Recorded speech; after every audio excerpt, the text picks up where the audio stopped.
Comecemos.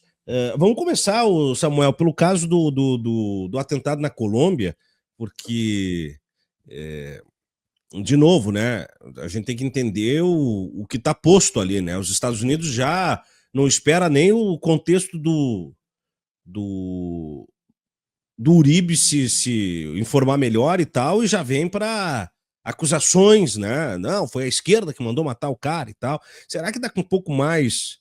Isso aí não parte daquelas estratégias de tomada de poder à forceps, Samuel? A gente tem, em primeiro lugar, um histórico, né, complicado na Colômbia, de atentados contra candidatos já de muitas décadas, né? Isso já foi retratado, inclusive, pelos Estados Unidos, já ganhou bastante dinheiro lá fazendo séries sobre isso, É. e não é uma novidade. O próprio Miguel Uribe, que é o senador, né, de jovem ainda, 30 e poucos anos, que sofreu o atentado, ele é um pré-candidato à eleição na Colômbia, se realiza só no final do ano que vem, mas ele já é pré-candidato, já se colocou como pré-candidato desde outubro do ano passado, então você vê que é uma pré-candidatura longa, né?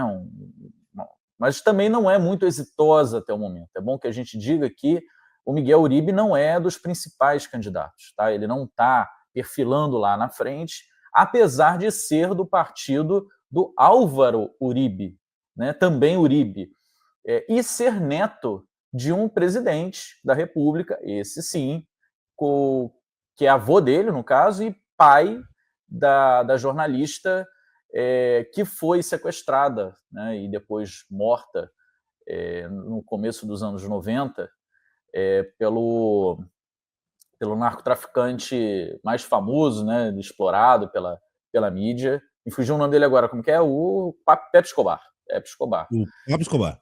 Exatamente, Pablo Escobar. O Pepe Escobar é o nosso amigo que deve estar vendo a Sim. gente lá na Rússia, no Azerbaijão, em algum lugar. Desculpa, Pepe, confusão, foi o Pablo Escobar, exatamente.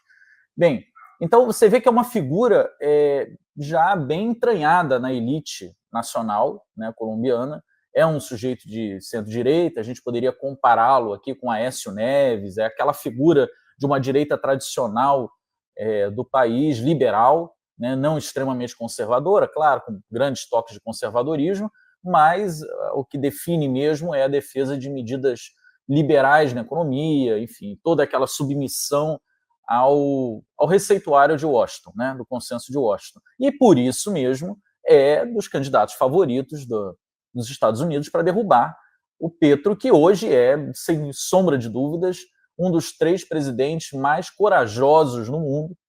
Isso para que eu não cometa aqui o erro de colocá-lo como único e o principal, né, deixando o outro de lado, eu boto ele aqui no pódio. Ele é dos presidentes mais corajosos da esquerda mundial. Ele tem adotado posturas corajosas a nível internacional, nas posturas de relações internacionais da Colômbia, mas também tem adotado internamente uma postura extremamente ousada de enfrentamento ao bloqueio parlamentar que é feito por deputados conservadores e deputados liberais, que formam conjuntamente uma maioria, trazendo o povo para o seu lado, então colocando tudo na conta do Congresso e dizendo, olha, o Congresso é que está barrando, povo, você deseja? Então derrube a decisão do Congresso, me dê apoio, né, através de plebiscitos, de referendos, enfim, de consultas populares. É um presidente que tem enfrentado a elite colombiana e isso tem o seu custo. Agora, esse atentado, que aparentemente foi um jovem de 15 anos, né, que já foi Pois é. detido, que foi o atirador, ele está sendo tentado colocar na conta. Ninguém tem nenhuma informação ainda concreta sobre esse jovem. Se ele é filiado a algum partido, se ele é ligado a algum político, se ele está trabalhando a favor ou contra alguém, não há qualquer informação. E diante dessa falta de informação, no primeiro minuto já foi criada uma narrativa na Colômbia e no mundo, em seguida, de que foi um atentado político da esquerda contra o candidato da direita. Bom, primeiro, ele não é o candidato favorito. Ele não está nem em primeiro nem em segundo lugar. Existe um candidato à direita, uma candidata à direita, que está à frente dele. Então, se em tese fosse para barrar o avanço da direita, o retorno da direita ao poder, não seria ele o alvo.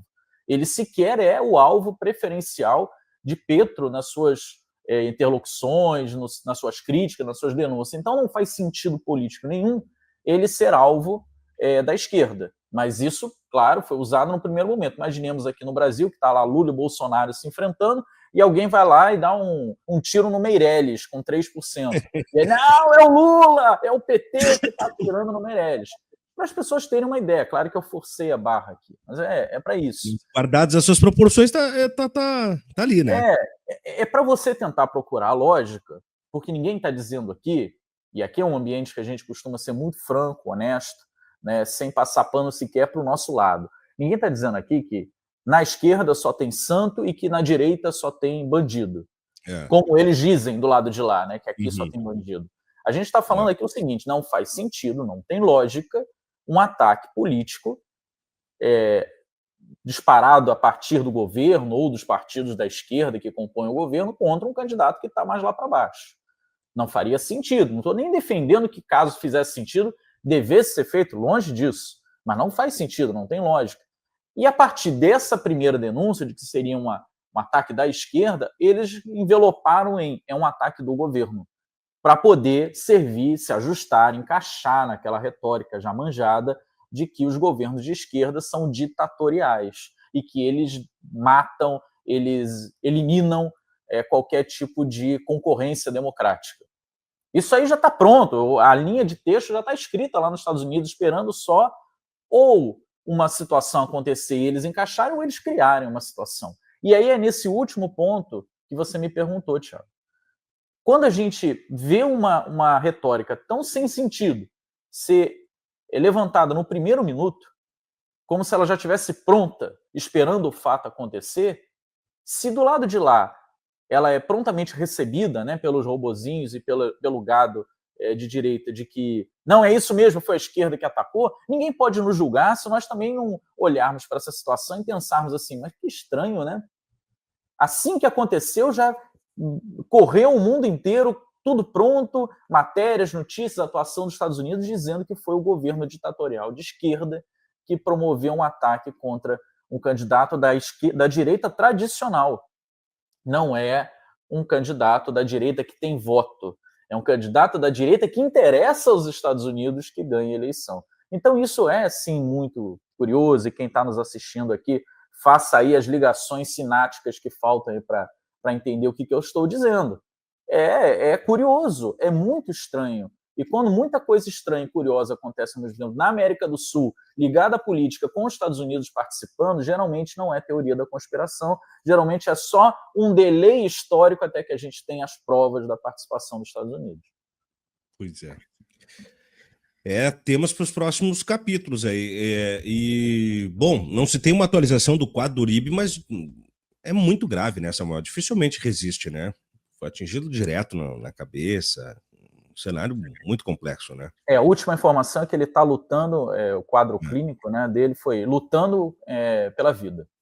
Então, quando vem uma notícia assim, não diz nem que está estável depois de quase, sei lá, 16 horas, né, do acontecimento, é porque... Tá muito complicado. Tá bom. Só mesmo para quem acredita em um milagre. E o menino de 15 anos, esse que já foi apreendido pela polícia, ele anunciou que vai revelar os mandantes, né? Inclusive entregar números de telefone.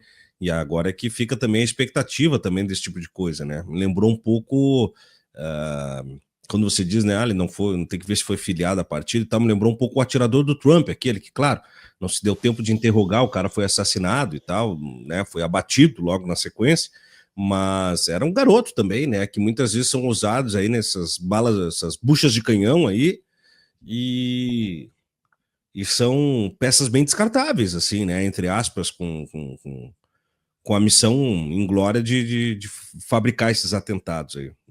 Fiquemos de olho aí nessas revelações do que ele traz, para quem traz, né? Penso que, guardadas as responsabilidades, o depoimento de um moleque desse tem que estar diante do presidente da República, inclusive, viu? Petro tem que estar junto aí, no mínimo, coordenando as ações da polícia. Fosse em caso de Brasil, a gente sabe o aparelhamento que se tem de algumas instituições policiais aí, tem que tomar bastante cuidado.